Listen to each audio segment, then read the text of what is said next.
Hi friends, എല്ലാവർക്കും എൻ്റെ നമസ്കാരം. ഞാൻ ഹിപ്നോട്ടിക് കൗൺസിലിംഗിലുള്ള കോച്ച് മല്ലു. ഇന്ന് നമ്മൾ ഡിസ്കസ് ചെയ്യുന്ന വിഷയം theory and practical of life എന്നതാണ്. നാം പലപ്പോഴും നമ്മുടെ പാരൻസും ഫ്രണ്ട്സും മുതിർന്നവരും അധ്യാപകരും എല്ലാം പറഞ്ഞു കേട്ടിട്ടുണ്ട്, കാര്യമൊക്കെ വളരെ നല്ലത് തന്നെയാണ്, പക്ഷെ അത് പ്രാക്ടിക്കലി ചെയ്യാൻ അത്ര സുഖമുള്ള കാര്യമല്ല. പ്രാക്ടിക്കൽ ലൈഫിൽ ഒരിക്കലും അത് വിജയിക്കാൻ പോകുന്നില്ല എന്നുള്ളത്. എന്തുകൊണ്ടാണ് ഇവരിങ്ങനെ പറയുന്നത്? തിയറിയും പ്രാക്ടിക്കലും എന്ന വ്യത്യാസമുണ്ടോ ലൈഫില്?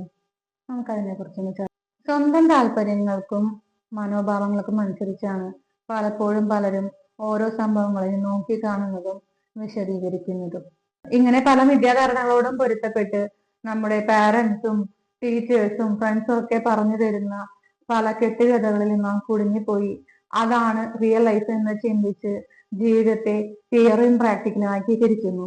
ഇങ്ങനെ മറ്റുള്ളവർ പറയുന്ന പല തിയറികളും ലൈഫിന്റെ പ്രാക്ടിക്കൽ സെഷനാണെന്ന് വിചാരിച്ച് നാം പല അബദ്ധങ്ങളിലും ഊരാക്കെടുക്കളിലും ചെന്ന് ചാടാറുണ്ട്. സുഹൃത്തുക്കളെ, റിയൽ ലൈഫിൽ തിയറി പ്രാക്ടിക്കൽ എന്നൊന്നും വ്യത്യാസമില്ല. ലേണിംഗ് ബൈ ഡൂയിങ് എന്നതാണ് പ്രകൃതിയുടെ നിയമം. അതായത് നമ്മൾ എന്തെങ്കിലും ഒരു കാര്യം ചെയ്യുമ്പോൾ അതിനനുസരിച്ചുള്ള ഒരു ഫീഡ്ബാക്ക് അതിന്റെ റിസൾട്ട് കിട്ടുന്നു. അത് നല്ലതോ പൊട്ടയോ എന്നുള്ളത് നമ്മുടെ മനോഭാവത്തെ ആശ്രയിച്ചിരിക്കുന്നു.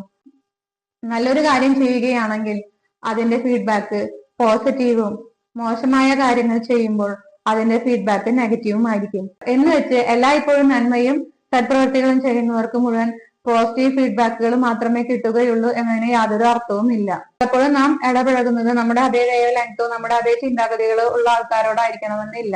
വ്യത്യസ്ത ചിന്താഗതികളും വ്യത്യസ്ത കാഴ്ചപ്പാടുകളും വ്യത്യസ്ത എക്കണോമിക് സ്റ്റാറ്റസും വ്യത്യസ്ത ജീനോടൈപ്പുകളും ഉള്ള സമൂഹത്തോടാണ് നാം ഇടപെടുന്നത്.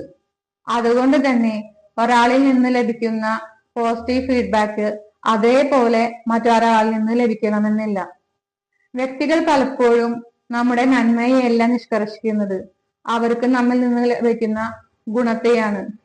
അവർക്ക് ഫേവറായി നിൽക്കുമ്പോൾ, അവർ ആഗ്രഹിച്ച കാര്യങ്ങൾ നടക്കുമ്പോൾ നാം നല്ലതും, അവരാഗ്രഹിച്ച കാര്യങ്ങൾ നമ്മുടെ അടുത്തുനിന്ന് കിട്ടാതെ വരുമ്പോൾ നാം പലപ്പോഴും ചീത്തയുമാണ്. സോ റിസൾട്ട് മേ വാരി വിത്ത് പേഴ്സൺ ടു പേഴ്സൺ.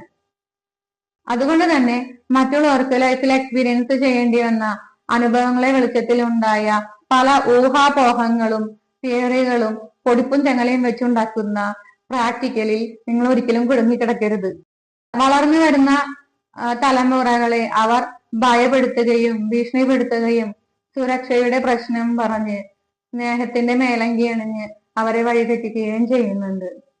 എന്തിനടിസ്ഥാനത്തിലാണ് ഇതെന്ന് എനിക്ക് ഇപ്പോഴും മനസ്സിലായിട്ടില്ല. ഈവൻ നമ്മൾ പഠിക്കുന്ന സയൻസ് തിയറികൾ പോലും രൂപപ്പെട്ടിട്ടുള്ളത് നമുക്ക് മുമ്പേ ജീവിച്ചിരുന്ന പല സയന്റിസ്റ്റുകളുടെയും നിരീക്ഷണങ്ങളുടെയും പരീക്ഷണങ്ങളുടെയും ഫലമാണ്. അത് മുഴുവൻ സത്യമായി കൊള്ളണം എന്നുള്ളത് ഒരിക്കലും നമ്മൾക്ക് വാശി പിടിക്കാനുള്ള അവകാശമില്ല. നമ്മൾ പണ്ട് പഠിച്ചിരുന്ന പല തിയറികളും ഇപ്പോൾ വരുന്ന പല സയന്റിസ്റ്റുകളും തെറ്റാണെന്ന് തെളിയിക്കുന്നുണ്ട്. E=mc² എന്ന ഐൻസ്റ്റീന്റെ വിശ്വവിഖ്യാതമായ സമവാക്യം പോലും തെറ്റാണെന്ന് പിന്നീട് വന്ന മെറ്റാഫിസിക്സും ക്വാണ്ടം ഫിസിക്സും അനുയായികൾ തെളിയിച്ചു.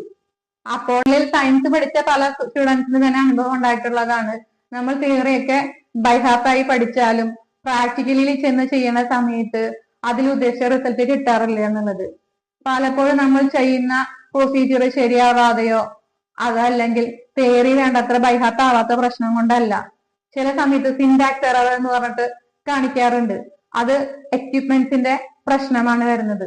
അതായത് നമ്മളൊരു സയൻസ് എക്സ്പെരിമെന്റ് നടത്തുമ്പോൾ നമ്മൾ തിയറി എത്ര ബൈഹാർട്ടായി പഠിച്ചാൽ പോലും നമുക്ക് നമ്മുടേതായിട്ടുള്ള യുക്തി ചില സമയത്ത് ഉപയോഗിക്കേണ്ടി വരും. നമ്മൾ നന്നായി പഠിച്ച ഒരു തിയറി പോലും പ്രാക്ടിക്കലി ഇംപ്ലിമെന്റ് ചെയ്യുന്ന സമയത്ത് ആ പ്രൊസീജിയർ സിസ്റ്റമാറ്റിക് ആയിട്ട് ഫോളോ ചെയ്താൽ പോലും പലപ്പോഴും ബെറ്റർ ആയിട്ടുള്ള ഒരു റിസൾട്ട് ലഭിക്കണമെന്നില്ല.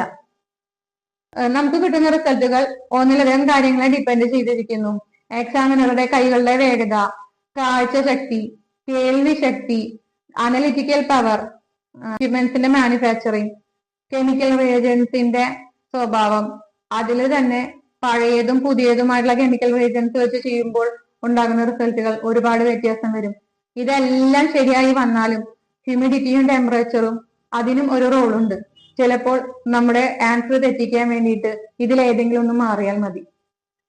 അപ്പോഴല്ലേ നമ്മുടെ റിയൽ ലൈഫില് നമ്മുടെ ഇന്റൻഷൻസും നമ്മുടെ ചിന്താഗതികളും നമ്മുടെ ജീനോടൈപ്പുമായിട്ട് യാതൊരു ബന്ധവുമില്ലാത്ത, നമ്മുടെ ഇന്റൻഷൻസിനെ കുറിച്ച് അറിയുപോലും ചെയ്യാത്ത ആൾക്കാരുടെ തിയറിയും പ്രാക്ടിക്കലും വിശ്വസിച്ച് നമ്മൾ മുമ്പോട്ട് പോകുമ്പോഴുണ്ടാകുന്ന അവസ്ഥ.